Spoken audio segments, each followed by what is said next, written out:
Nasabat ng Philippine National Police o PNP ang nasa 47.5 milyong pisong halaga ng iligal na sigarilyo sa Tarlac City. Isinagawa ang operasyon mula gabi ng February 9 hanggang umaga ng February 10 sa Sitio Pag-asa, Barangay Tibag, sa pangunguna ng CIDG Tarlac Provincial Field Unit kasama ang iba pang law enforcement units. Bahagi ito ng pagpapatuloy ng buy-bust operation noong Linggo, February 8 na nagresulta sa pagkakaaresto ng 4 na individual dahil sa paglabag sa mga batas laban sa smuggling, consumer protection at intellectual property. Sa area checking, nadiskubre ng mga operatiba ang 2 sasakyan na pinaghihinalaang ginagamit sa illegal na operasyon. Natagpuan sa loob ang 683 master cases ng smuggled cigarettes. Dinala ang mga nasamsam na produkto sa tanggapan ng CIDG Tarlac para sa dokumentasyon habang patuloy ang investigasyon upang matukoy ang supplier sa likod ng operasyon. Raymond Tasoy, CLTV 36 News. Habang papalapit ang panahon ng anihan, naghahanda na raw ang National Food Authority o NFA upang masigurong may sapat na espasyo sa mga bodega para sa mga bagong aning palay mula sa mga lokal na magsasaka. Ayon sa Department of Agriculture o DA, ilalabas na ng NFA ang mga lumang inventaryo ng bigas upang bigyang daan ang pagbili ng sariwang aning palay sa tamang presyo. Sinabi ni Agriculture Secretary Francisco Chu Laurel Jr. na mahalagang hakbang ito para hindi masayang ang supply at maprotektahan ng kabuhayan ng mga magbubukid. Paliwanag ng opisyal, tumatanda na ang ilang rice stocks ng NFA kaya kinakailangang ipadaan ng mga ito sa public bidding, kasabay ng paghahanda para sa paparating na harvest season. Sa paglalabas ng mga lumang stock, inaasahang mababakante ang mga bodega ng NFA sa iba't ibang rehiyon, sakto sa pagsisimula ng palay procurement sa buwan ng Marso o Abril. Sa datos mula kay NFA Administrator Larry Lacson, meron silang kabuuang mahigit 2.7 million stocks ng milled rice kung saan humigit kumulang 700,000 sako nito ang isa sa ilalim sa bidding. Mayroon ding halos 2 milyong sako na nakalaan para sa food assistance ng mga komunidad na apektado ng kalamidad, Benteng Bigas Meron o BBM program, at sa iba pang emergency needs. Nauna nang inanunsyo ng NFA ang imbitasyon para sa bidding sa mahigit 737,000 sako ng aging rice na tinatayang nagkakahalaga ng higit 900 million pesos. Bukas ang pagsusumite ng bids hanggang February 20. Sa kabila nito, tiniyak naman ng DA na nananatiling sapat at matatag ang buffer stock ng NFA para tugunan ng pangangailangan ng publiko. Sa tala nitong katapusan ng Enero, may higit 9.17 million stocks ng palay ang NFA, nakatumbas ng halos 5.78 milyong sako ng bigas na sapat para sa 11 araw na konsumo ng bansa. Para sa mga magsasaka at mamimili, ang hakbang na ito ay bahagi ng mas malawak na paghahanda ng pamahalaan upang matiyak ang maayos na daloy ng ani, sapat na supply ng bigas at patas na kita para sa mga obrero sa bukid. Kasama si Jody Dizon Mercado, Raymond Tasoy, CLTV 36 News. Batid raw ng Japan International Cooperation Agency o JICA ang mabilis at maayos na right-of-way at site acquisition ng Department of Transportation para sa North Segment ng North-South Commuter Railway o NSCR. Sa visit na isinagawa nitong February 5, ipinresenta ng DOTR sa JICA ang mga lugar na tuloy-tuloy konstruksyon matapos makumpleto ang pagbili ng lupang dadaanan ng proyekto. Ayon kay Transportation Secretary Giovanni Lopez, malinaw ang direktiba ng kasalukuyang administrasyon na bilisan ang pagtapos sa NSCR para agad itong mapakinabangan ng mga commuter. Bunsod nito, doble kayod raw ang ahensya sa pagkuha ng right-of-way upang hindi maantala ang konstruksyon. Ipinahayag naman ni JICA Senior Deputy Director Murakami Kota ang buo nilang suporta sa mga inisyatiba ng DOTR gaya ng pagpapabilis ng site acquisition. We believe that this NCL is changing so much, and then this is land acquisition is very key. There's also countermeasures how they accelerate for the process, and then we understand and then so much effort by the DOTRs, and then we appreciate for the acting secretary Lopez's initiatives, and then DOTR said that their target is to complete land acquisition, especially this north side of the NSCR, within 2026. And I think it's a key. And then we still give them the cooperation to complete for the all land acquisition and in the north side and within this year. We totally understand that, DOTR is the best effort to start partially running for the NSCR before the 2028. Ayon naman kay Transportation Assistant Secretary for Right-of-Way and Site Acquisition IC Calaguas, nasa lampas kalahati na ang right-of-way acquisition ng NSCR North Segment. Sa kabuang 2,034 na lote, nasa 1,143 na raw ang nakuha ng pamahalaan. Ito pong right-of-way and site acquisition ng North-South Commuter Railway ay pinapamadali po ni Secretary Banoy. At the present po, nasa 56% po ang right-of-way and site acquisition natin. Pero dahil po sa utos ng ating Pangulong Marcos, pinapatapos po ito ni Secretary Banoy by June 2026. Bilang bahagi ng inspeksyon, binisita ng DOTR GCA team ang N03 Alignment, N02 Site Office, Extra Dosed Bridge, at ang mga itinatayong istasyon sa Angeles City at City of San Fernando, Pampanga, pati na rin ang relocation site ng mga apektadong pamilya. Sa ngayon, 1,439 out of 2,448 na informal settler families na apektado ng proyekto ang nabayaran na ng DOTR. Kaugnay niyan, mahigpit umanong minomonitor ng ahensya ang konstruksyon ng mga resettlement site, partikular sa Angeles City, City of San Fernando at Kalumpit, Bulacan, katuwang ang Department of Human Settlements and Urban Development at National Housing Authority. Kasama si Jody Dizon Mercado, Raymond Tasoy, CLTV 36 News.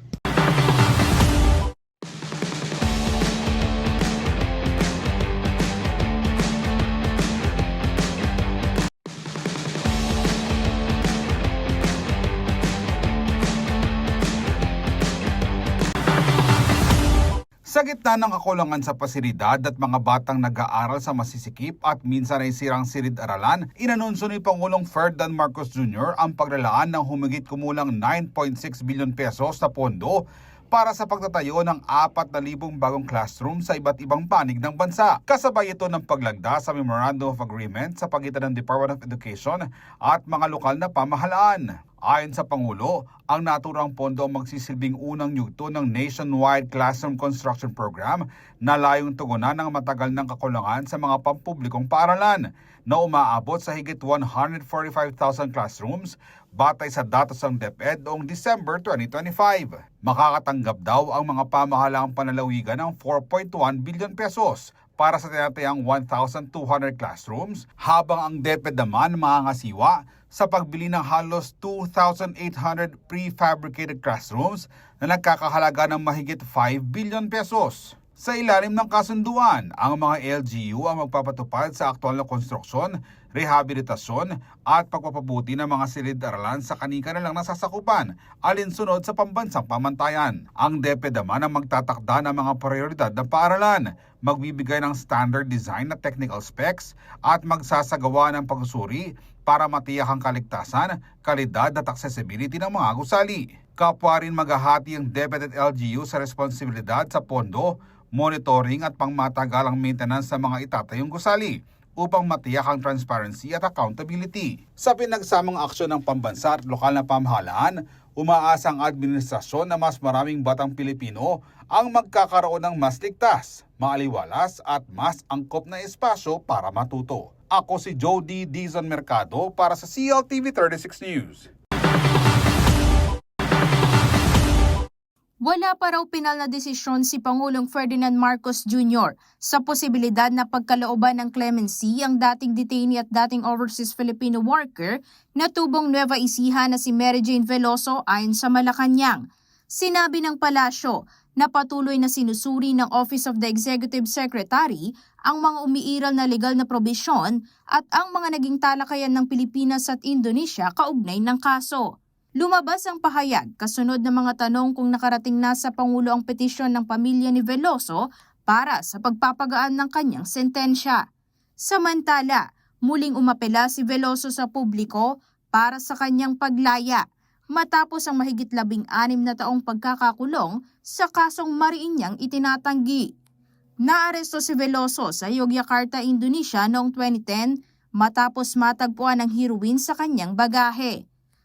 Nahahatulan siya noon ng parusang bitay dahil sa drug trafficking, ngunit nabigyan ng huling sandaling reprieve matapos sumuko ang umano'y kanyang mga recruiter. Naging bahagi ng diplomatic talks ang kanyang kaso, kabilang ang pagtalakay nito sa state visit ni Pangulong Marcos sa Indonesia noong 2022. Makalipas ang ilang taon, inanunsyo ang kanyang repatriation sa Pilipinas. Dumating si Veloso sa bansa noong December 2024 at agad dinala sa Correctional Institution for Women sa Mandaluyong upang ipagpatuloy ang pagsisilbi ng natitirang sentensya. Sa ngayon, nananatiling under review ang usapin habang hinihintay ang pinal na desisyon ng Pangulo. Kasama si Raymond Tasoy, Aisel Fernando, CLTV 36 News. Tatanggalin na raw ng Philippine National Police ang decals o anumang marka ng mga politikong nag-donate ng mga pasilidad sa kanilang kampo, istasyon at maging sa kanilang mga mobile patrol vehicle. Kaugnay niyan, kasalukuyan na raw ipinatutupad ng Pampanga Police Provincial Office ang naturang kautusan. Ayon mismo yan kay Provincial Director Police Colonel Eugene Marcelo. Sa mga unang araw ng implementasyon, wala naman umano silang naitalang pagtutol mula sa mga lokal na opisyal. Tama po, no? Katulad nga po ng natin, nabanggit natin kanina, aside po dun sa pakikipag-ugnayan natin sa kanilang mga respective LGUs, ongoing na po ang ating pag-aayos, pag-aalis ng mga ganun na klaseng mga marka, no? Ongoing na po para at least makapag-comply po tayo dun sa direktiba ng ating Secretary of the Interior and Local Government. At their cost nung nag-donate o kayo na ho mismo muna ang nagtatanda?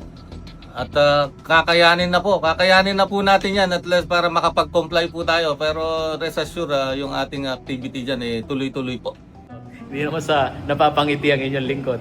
Malaking challenge dito sa mga nagtatanggal ho ng pangalan, litrato, lalo na yung mga covered court na andyan ho yung kanilang pangalan nandun sa tuktok ng bubong. Paano yun?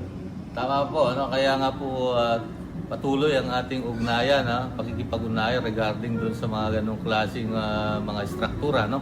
At tulad nga po ng nasabi ng ating regional director, talaga pong medyo masalimuot nga po na yan, pero gayon pa man gagampanan po natin ang ating tungkulin base doon sa ating mga napagkasunod na pag-usapan sa anilang mga respective na LGU. Alam ho natin, kung minsan, sabi nga ho nitong ating regional director, minsan donated dyan ng private. Yun, it's complicated. Pero dapat sa ngayon pa lang, nalalaman nila na ang advocacy ng administrasyong ito talagang matanggal ang mga EPAL. Sana wala ng resistance. No? Dito naman ho sa mga initial ho na activity ng PNP na sinamahan ho ng inyong mga tauhan. Wala namang resistance. Tama po. Initial, base dun sa mga initial reports na natanggap ko na coordination ng ating mga COP sa kanilang mga respective LGUs, naman po sila, very submissive naman po. No? Amenable po sila dun sa direktiba ng ating SILG na magko-comply daw po sila kung yun ang direktiba po.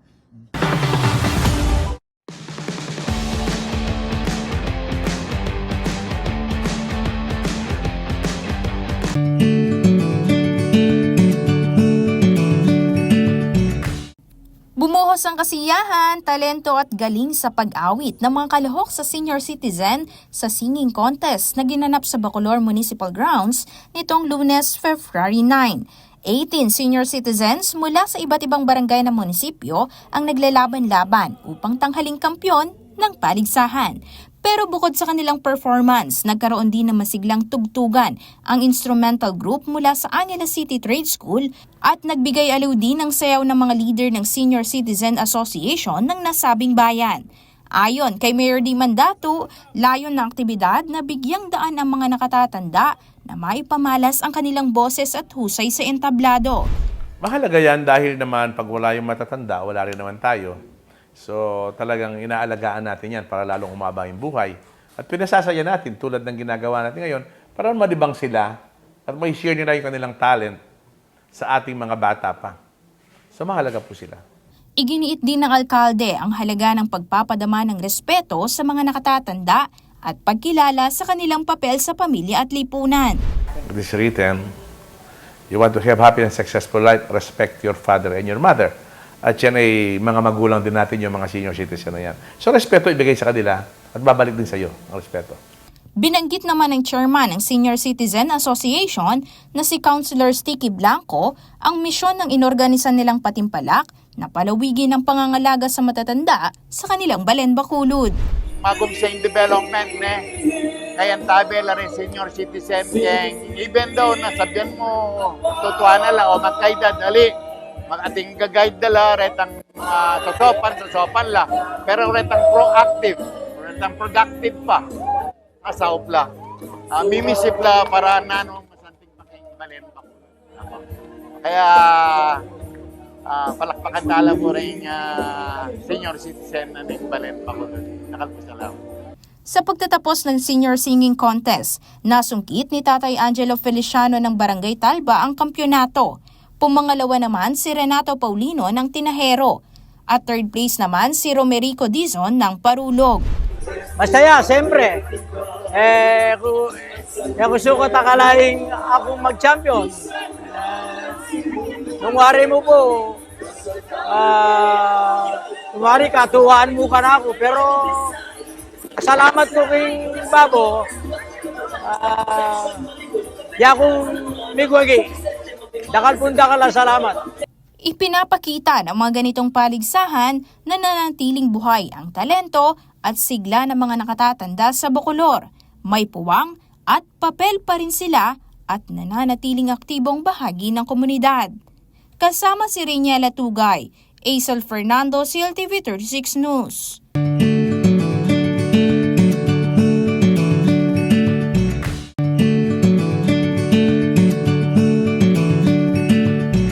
Kasabay ng 450th founding anniversary ng Villa de Bacolor, ginugunita rin ng bayan ngayong February 10, 2026 ang kapistahan ng kanilang patron na si San Guillermo Ermitaño y Confesor.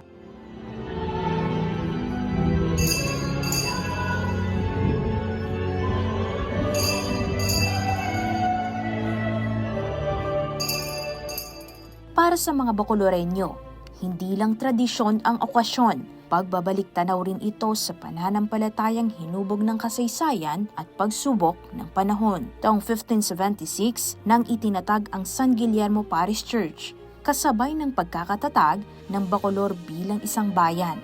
Mula noon, nagsilbi itong sentro ng pananampalataya ng mga Kapampangan.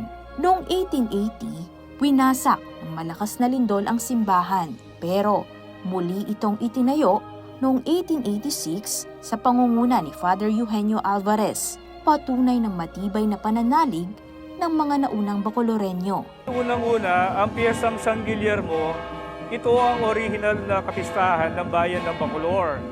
Magmula nang naitatag ang aming bayan at naitayo ang simbahan, ang aming patron de la Iglesia or patron of the church and patron of the whole town is San Guillermo.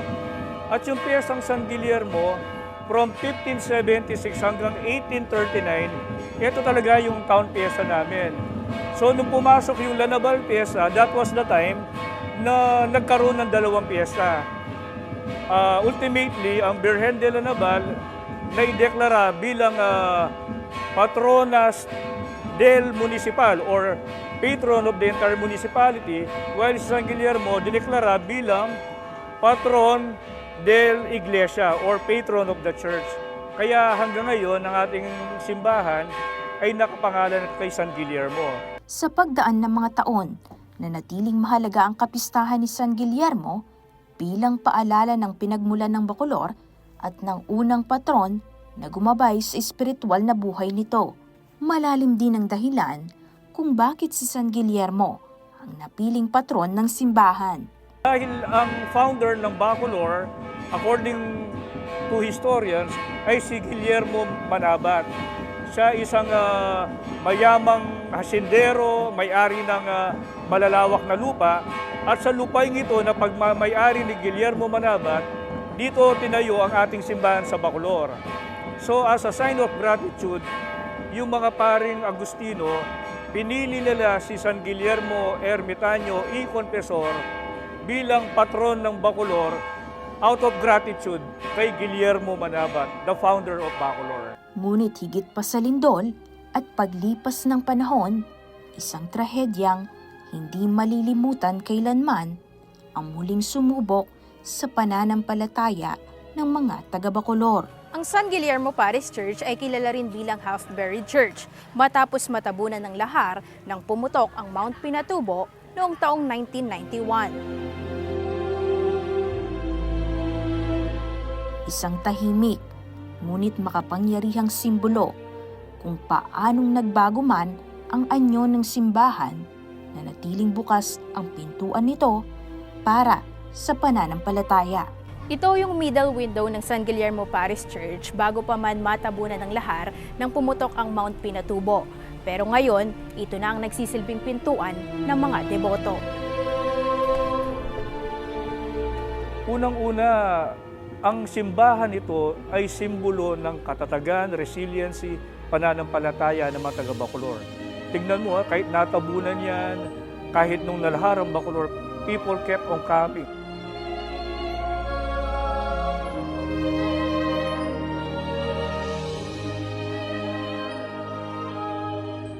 Sa kasalukuyan, ang San Guillermo Parish Church ay isa na ring faith tourism site. Dinarayo ng mga deboto at turista. Sa tulong ng lokal na pamahalaan at ng Department of Tourism, patuloy ang mga hakbang upang mapanatili ang tibay ng simbahan at ang kasaysayang dala nito. Even during the height of the lahar flow. So talagang hindi iniwan, kaya ito tayo ngayon. We survive against all odds. Buhay na buhay ang pananampalataya ng taga-Bacolor. At kahit na nalahar kami, yung aming pananalig, pananampalataya sa Diyos, ito hindi natabunan ng kahit anumang delubyo.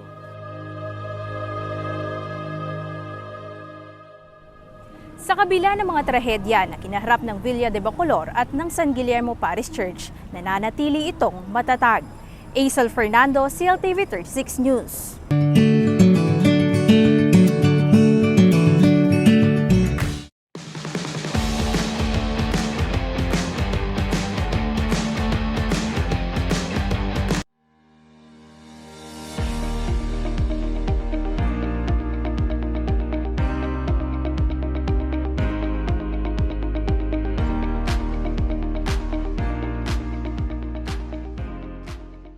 Narito po ang ating latest weather forecast February 11, 2026.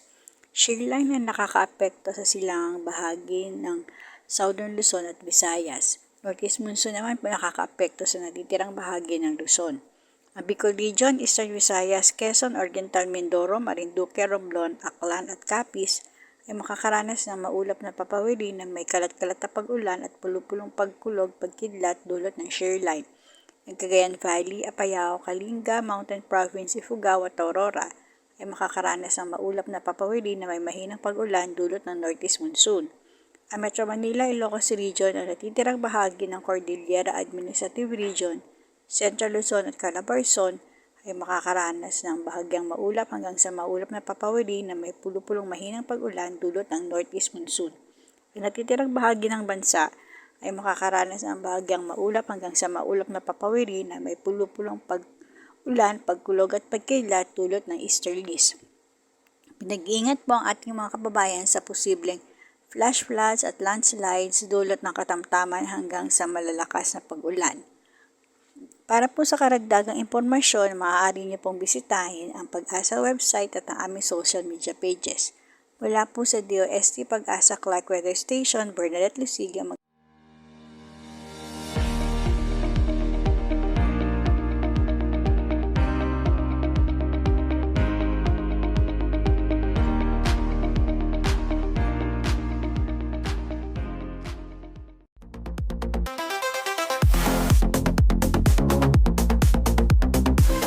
I'm Mark Angelo Usman, the business manager of Geely Bacolor.